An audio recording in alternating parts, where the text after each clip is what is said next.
Welcome back to Shore Sports Talk, sponsored by Shoreline Wealth Management on 94.3 The Point here at the Jersey Shore. I am Vin Ebenau, and with me are two special guests here this morning. We're going to have a fun, fantastic sports conversation, autographs, meeting great athletes over time, so much more. And we're bringing in a GOAT of the game here, Brandon Steiner, founder and CEO of Collectible Exchange. Been at this for a while and putting different events together, meeting with players, had a show on the Yes Network for a number of years, and then my boy Frank Luna joining us as well. Frank and Brandon have put together a couple of really nice events at the Jersey Shore over the last couple of months, with Oswaldo Cabrera coming to Belmar back in December and Yankees manager Aaron Boone coming to Asbury Park in early February as well. Gentlemen, it's been those were two big-time great events and everything, and I know I'm looking forward to whatever's to come in the future here, but with bringing Oswaldo Cabrera, with bringing Aaron Boone to the Jersey Shore, and bringing them in front of a lot of Yankee fans here in Monmouth and Ocean County, what was it like in putting those events together and bringing those big names here? Well, I would say first of all, I was never a big Jersey Shore guy. Oh boy! Only a guy like Frank. Tell me in and tell me how great it is, and then he delivered it. I mean, I love the Jersey Shore. I'm now one of the bigger fans of Jersey Shore, and I tell all the guys that I work with, we got to go to Jersey Shore. It's amazing down there, and it helps. I mean, Frank's been a great ambassador to really turn me on to the Jersey Shore. So, sometimes it looks like it's a little far from New York City or from where we are, but when we get the warm welcome and all the stuff that Frank is able to put together down there, between connecting with different charities, Little League, all the things that Frank has done, I feel like it's almost like my second home now. I love it. Frank, this has been big for you.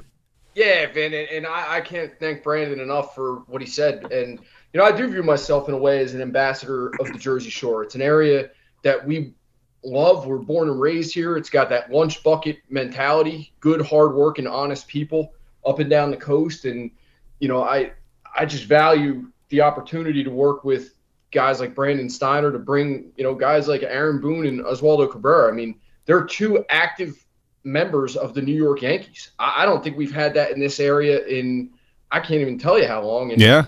Without Brandon's trust and faith in, some guy he didn't even know back in November, none of this happens. And the opportunities for the kids, which I'm sure we'll get into, but that's just been so cool to me. What I look for, Vin, is, can I call you Vin or Vinny? What do I call you? You can call me Vin. I have cousins that call me Cousin Vinny, so I got that going. There you go.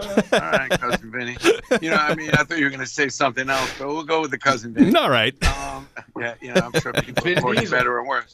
I like that. Friends call him Vin Diesel, though, bro. I've been called the Vin Train, and when I think about my business, and obviously I've been doing, now it's Collectible Exchange, not Steiner, but Collectible Exchange, we're really developing almost a new customer base, but yet a lot of the fans are the same. And there's always been a lot of warm welcome for me in New Jersey. I've done really well.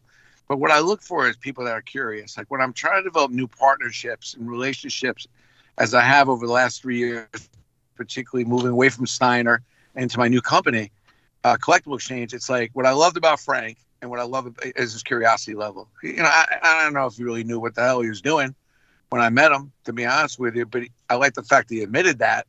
And he's like, Brandon, show me the way and I'll do it.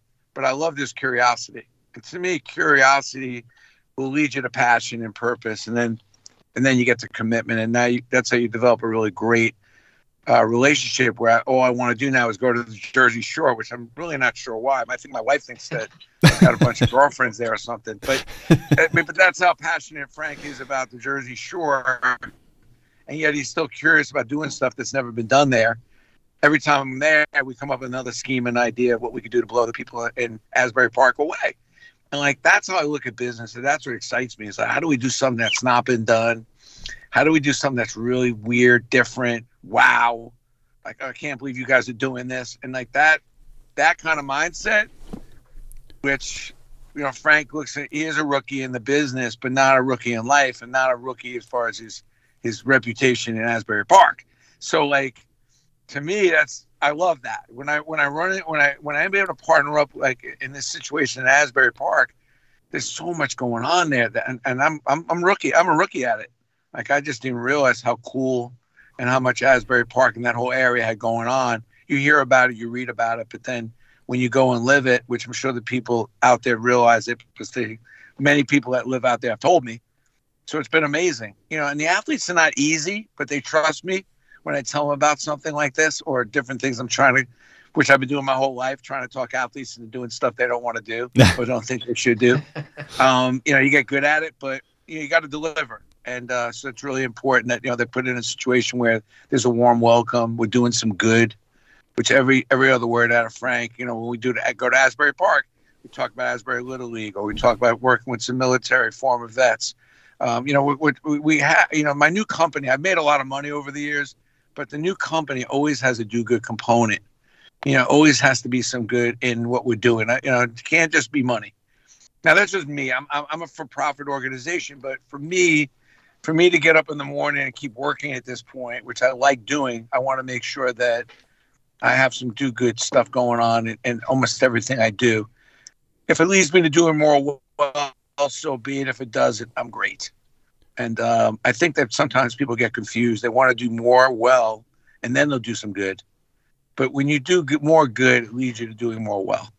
And sometimes people have a reverse. So I always start off whenever I'm working on new projects with a do good component, do as much good as I can for as many people as I can. And if it leads me to doing well, great. If not, I'm certainly not at a loss, if that makes any sense. Yeah, and I think it's been made for really nice community events too, but not only having Boone or Cabrera come down here, but with the ties to the Asbury Park Little League, with Cabrera surprising a group of Little League ball players, and you never know what impact that has on these kids as they grow older. Maybe they want to play ball one day. And then certainly with the military and the veterans, Frank, I know that's been something near and dear to your heart for years now, and I think it's just really nice to bring the Jersey Shore community together from all different platforms and to meet somebody associated with the Yankees in these cases. Yeah, and Ben, it's amazing that you say that, because I was in Convention Hall a week before the Aaron Boone event, and there was a kid walking through there with his dad. And I've gotten to know the dad over the years, and this kid saw me and the dad didn't. And the kid says, that's the guy who we met Oswaldo Cabrera with, because he was at the baseball card shop. And then he was so excited because his dad told him, and we're going to meet Aaron Boone next week.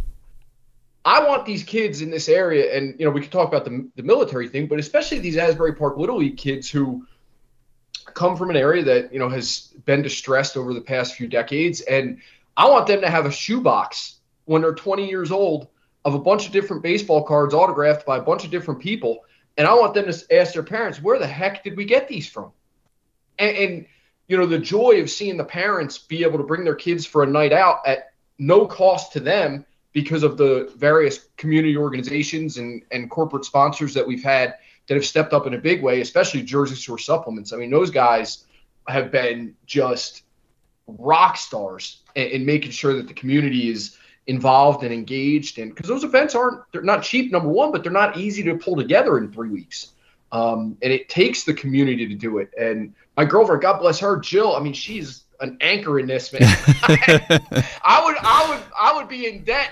The cost of each event if it wasn't for her, because she's keeping me on track with making sure that the tickets are going and we're checking people in the right way. And it's a community event. And again, I can't say enough about Brandon's trust and faith, and what the last name Steiner means in this business is just, and not even just this business. I mean, Google Brandon Steiner NYPD. And you look at all the work he's done over the years with the New York Police Department. Go on YouTube back to like 2007. This isn't a new thing for this guy.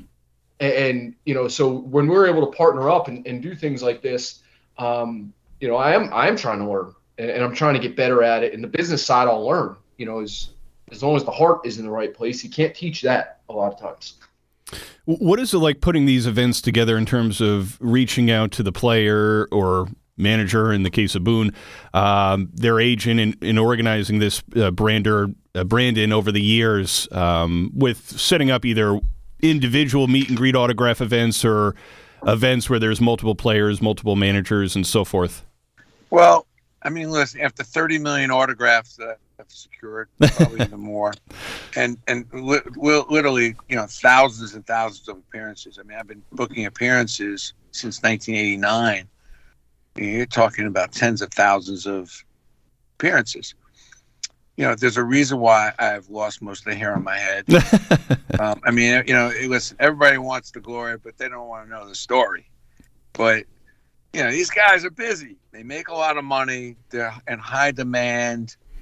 There's not a lot of room to get off track with them when you start doing stuff with them, because there a lot of times isn't a second chance. So, you got, there's a lot of pressure in a sense, when you deal with some of the bigger names, to making sure that stuff goes right, which is why a lot of people don't do what I do, because they don't want to risk the fact that something can go wrong.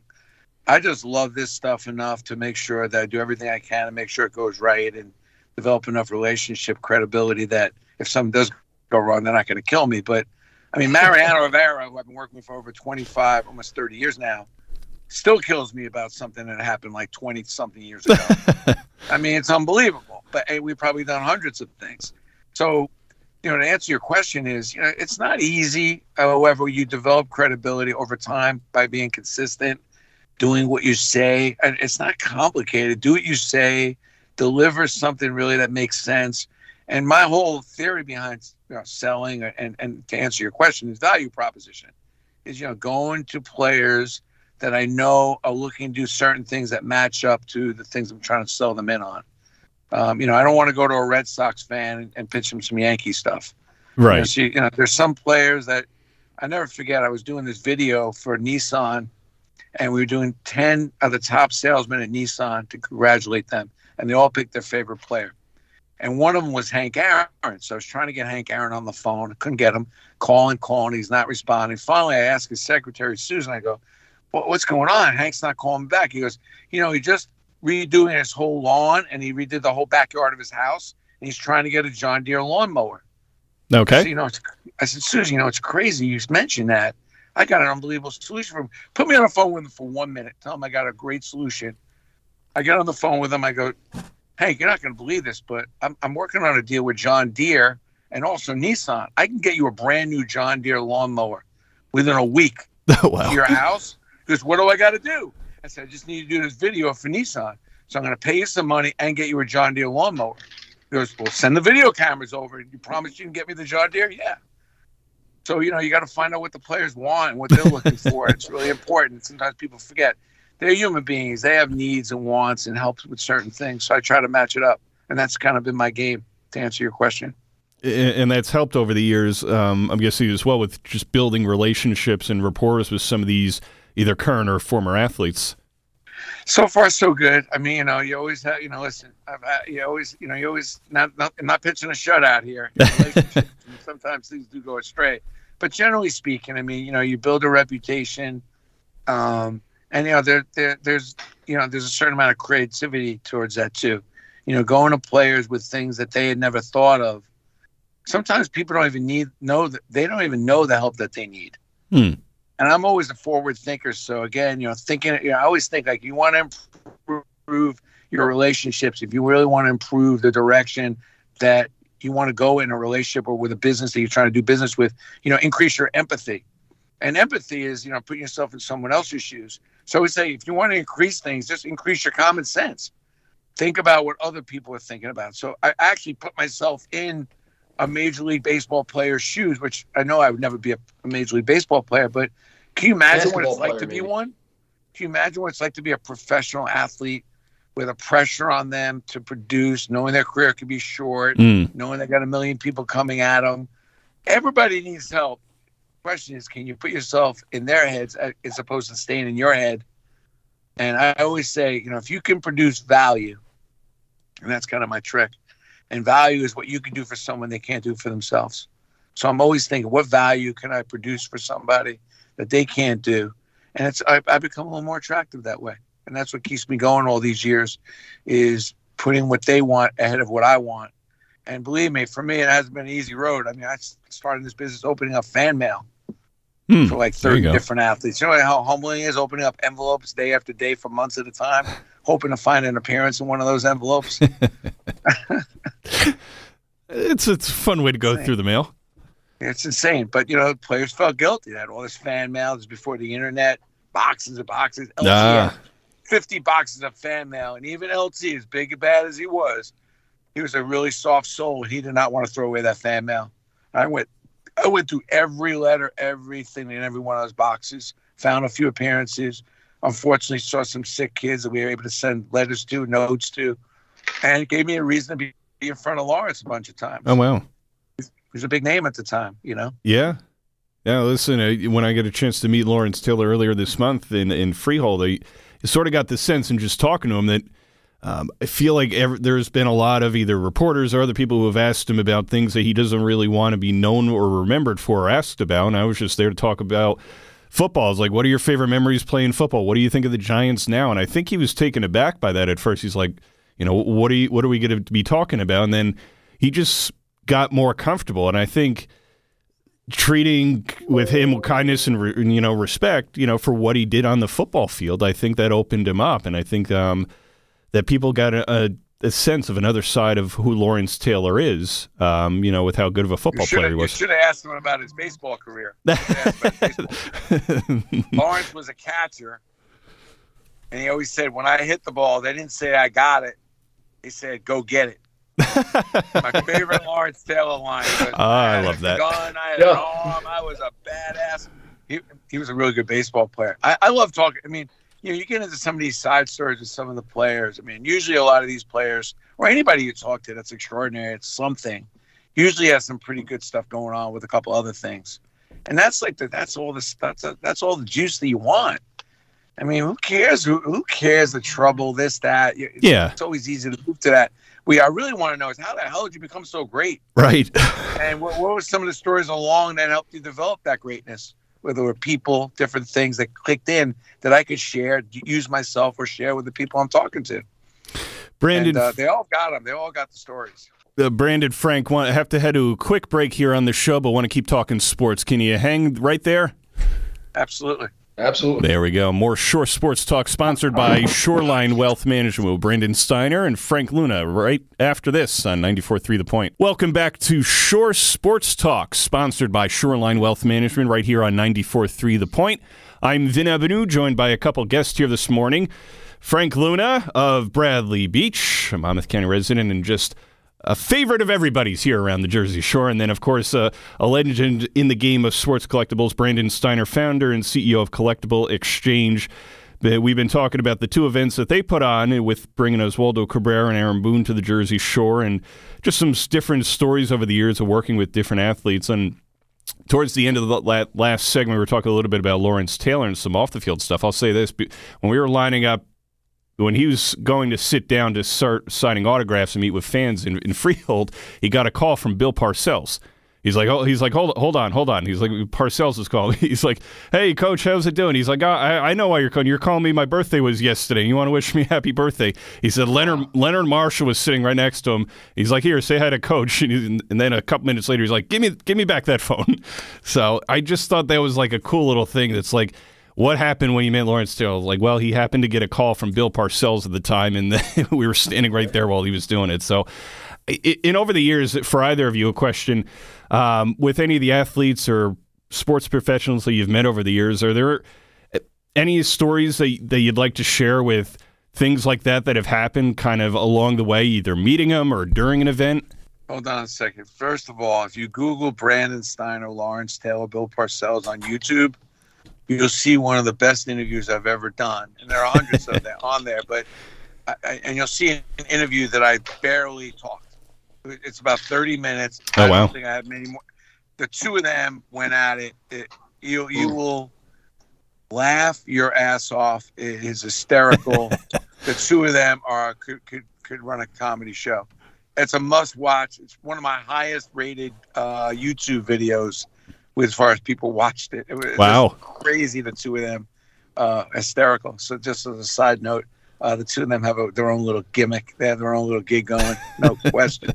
That's Frank, awesome. You go ahead, man, because I could tell stories all day. So yeah, first of all, I always think back to like meeting Mariano Rivera at an event Brandon put together when I was probably in my early 20s.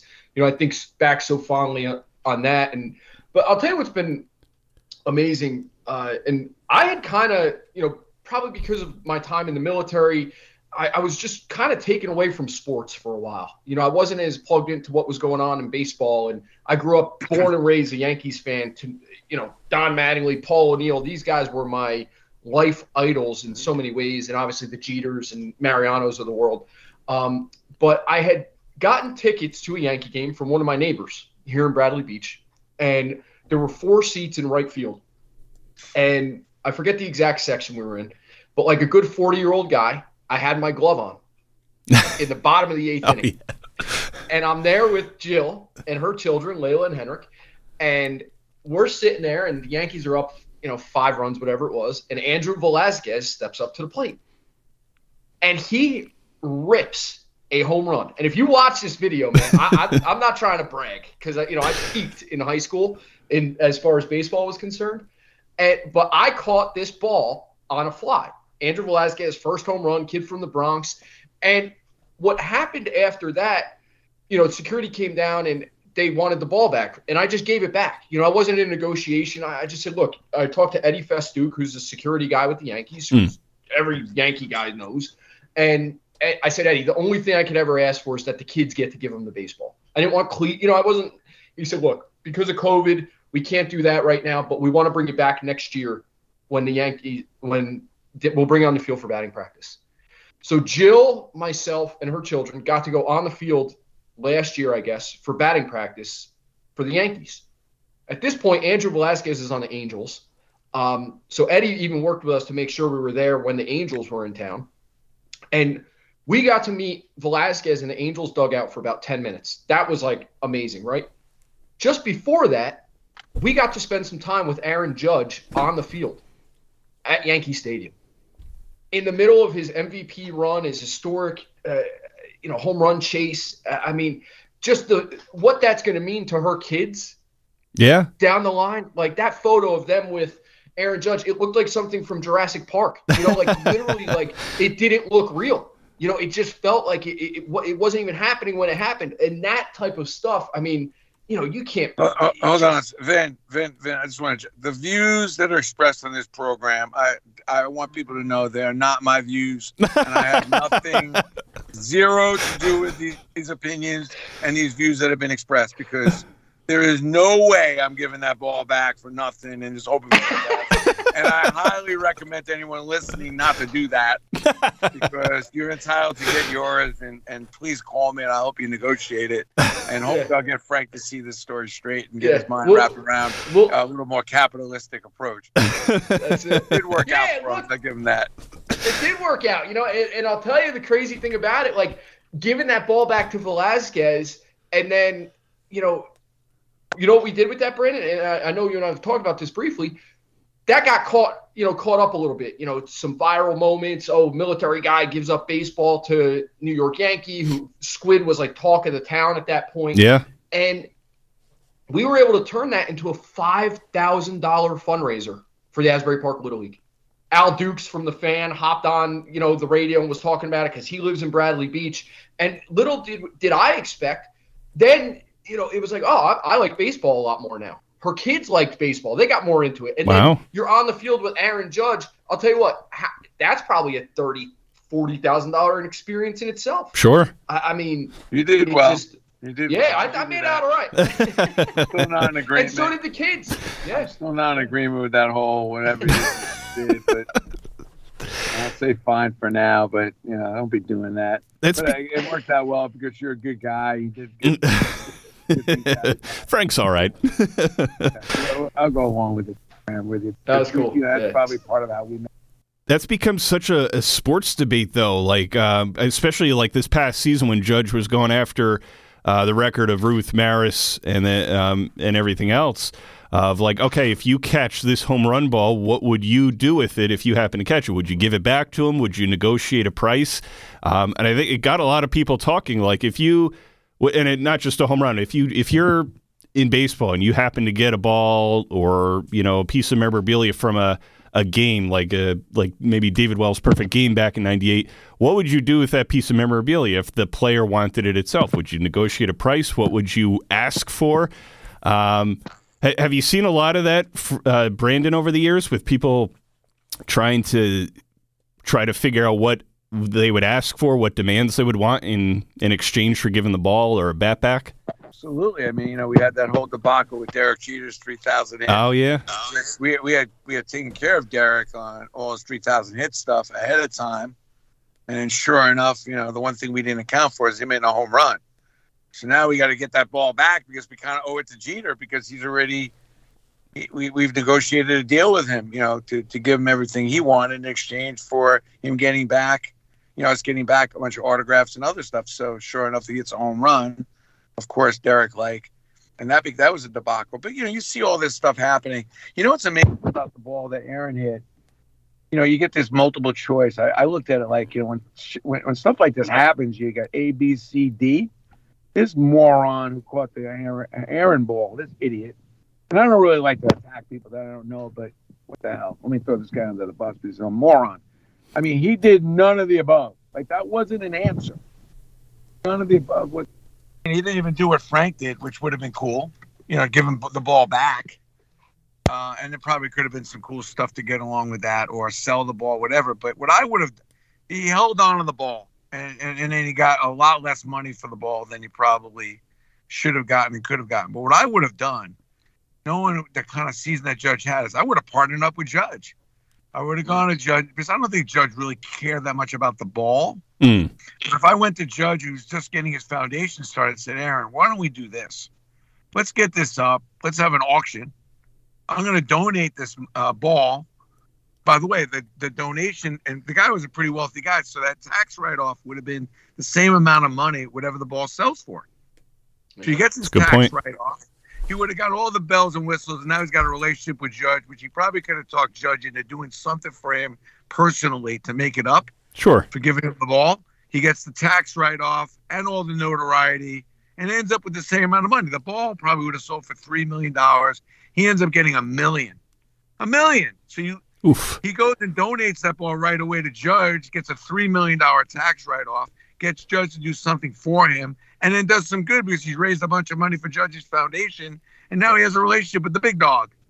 I mean, that was just one of my 4 multiple choice answers. So, yeah, I mean, listen, I don't know a whole lot about a lot. You know what I mean? I definitely can order coffee and Dunkin' Donuts, and I can make a ham and cheese sandwich, and I know a lot about sports marketing collectibles. After that, my wife will agree with this. I'm an idiot. I don't know much. I mean, it's like I'm not that smart. I'm not that smart to begin with. But what I do know is when you catch a foul ball, I definitely know what you need to do. And when I go to a stadium, I know how to monetize every last little thing in that stadium. I mean, down to the stuff in the sewers. I mean, from the bricks to the grass to the dirt, everything.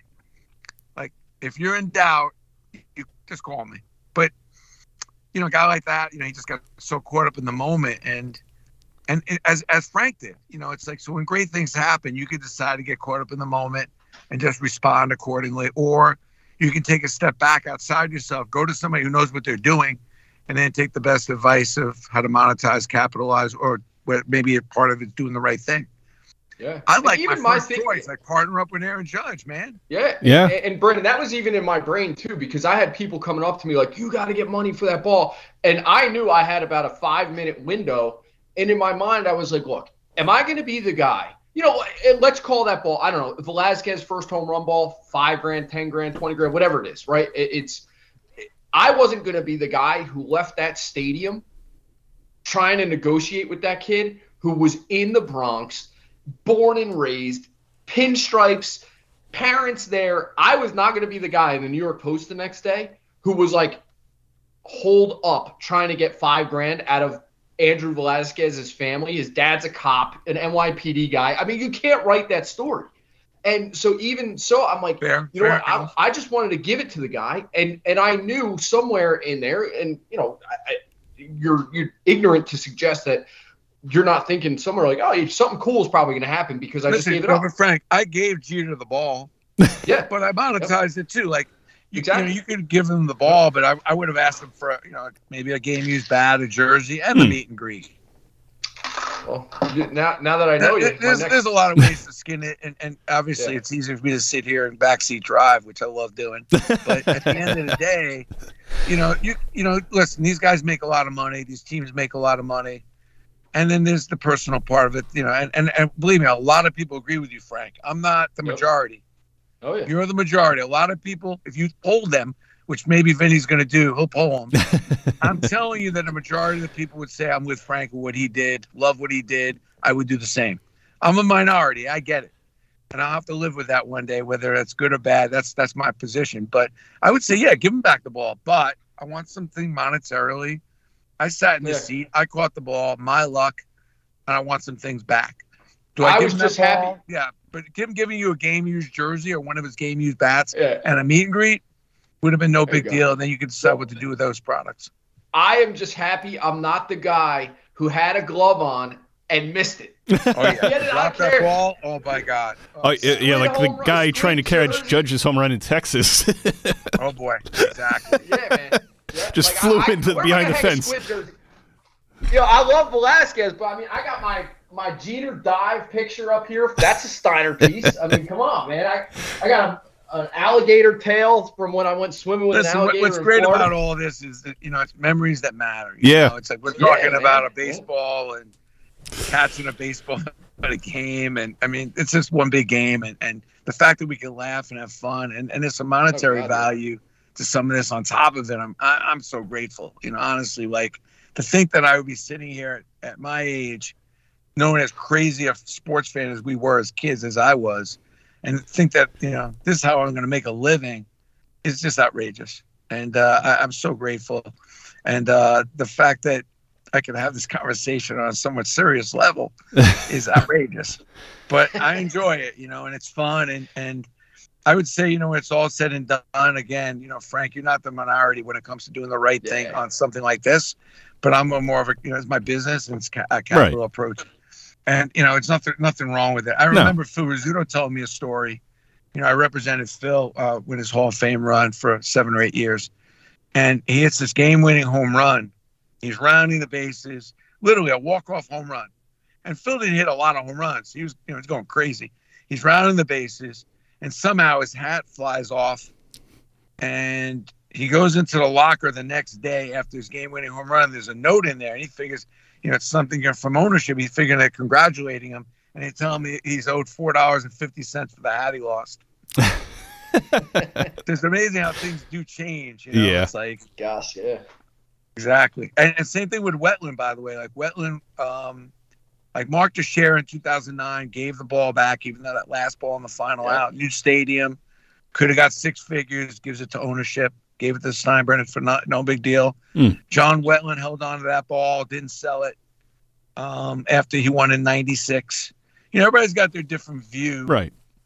Like the ball I wanted was when the Red Sox won. You know, the curse that got broken and that was the ball. I think it was Mankiewicz that got that Mankiewicz held on to that one. Tried so hard to get that ball, man. Oh God. But so you know, so many different ways that people spin in and look at it. And what's great is that all these things that people look at, I like to think has something to do with it, now have value. You know, people value now, they respect the value of it, and it carries over what's now made into a nice little industry and business. You know, one of the things Andy Pettitte was known for was putting his glove over his eyes. He could put that sense of fear in there. You couldn't tell what pitch he was throwing and everything. What are you guys able to tap into the tea leaves here about maybe some things you guys are working on right now, or is it kind of like, you know, facing Pettitte in the box here? How much time do we have? Like, you know, if I go through everything that Frank and I are talking about, we need at least another hour. What can we expect at the Jersey Shore here? Well, we're definitely looking at the Stone Pony. You know, that's on my agenda. That's on my to-do list before I die. We got to do something at the Stone Pony. It's legendary. It's amazing. I think we also got to do some kind of theme event in Asbury to help the Little League, and then maybe do something that's a little bit above and beyond just one player. We're talking about doing several players. Frank and I are talking about Mariano Rivera, you know, figuring out how to maybe get him there. And then we're looking at some other sports, right, Frank? What'd you say? Oh, yeah. Yeah. Other sports, other levels of sports. You know, I think you're going to see some things that, you know, in the next couple of months that people might not expect, whether out of Brandon and definitely not out of me. You know, I'm excited about getting to learn this industry and this business. And, you know, look, I did a lot of this stuff for politicians in New Jersey all the way up to the governor for 15 years of my career. Yep. So, you know, when I look at the skills as they translate, you have to be just as good to the hot dog truck guy in Sayreville as you do to the state Senate president in Trenton. And I'll tell you, that's something that I learned in politics because, you know, they have the same vote at the end of the day for governor. Now, obviously, the state Senate president has different legislative stuff, but and it comes from my time working in restaurants and bars, and I know Brandon worked in kitchens early in his life, and you know, I can't say enough how what I want to do and what Brandon's going to do is going to keep a focus on making sure that whether you're Oswaldo Cabrera, Mariano Rivera, or, you know, Andres Chaparro in AA baseball, you know, we're thinking of you and we're trying to work with you and do good for you and your career and the community. So that's a big focus. There you go. Brandon, Frank, thanks for your time. Thanks for your insight and for putting the events on that you have so far. Really looking forward to what's to come. Thanks for coming on the show. Absolutely. Look forward to it. By the way, anybody has anything they want to sell on that note, you know, our brother's got to ask. Go to Collectible Exchange, because that's like a full marketplace where you not only can buy stuff, but you could sell stuff on my new website. So go to collectibleexchange.com, and also my books are on there for free if you want to read one of them. Thank you for having me. There you go. Thank you for adding that. You can also follow Brandon Steiner and Frank Luna on Twitter. Get all the information you need. More Shore Sports Talk, sponsored by Shoreline Wealth Management, right after this on 94.3 The Point. Hey guys, time to get in on the action for the biggest moments in basketball with Prize Picks, America's #1 fantasy sports app. Just select 2 or more players, pick more or less on their projections, place your entry, and win up to 100 times your money. Right now, Prize Picks will match your first deposit of up to $100. Just download the Prize Picks app and use the code GET100. That's code GET100 on Prize Picks for a first deposit match of up to $100. Prize Picks. Pick more. Pick less. It's that easy.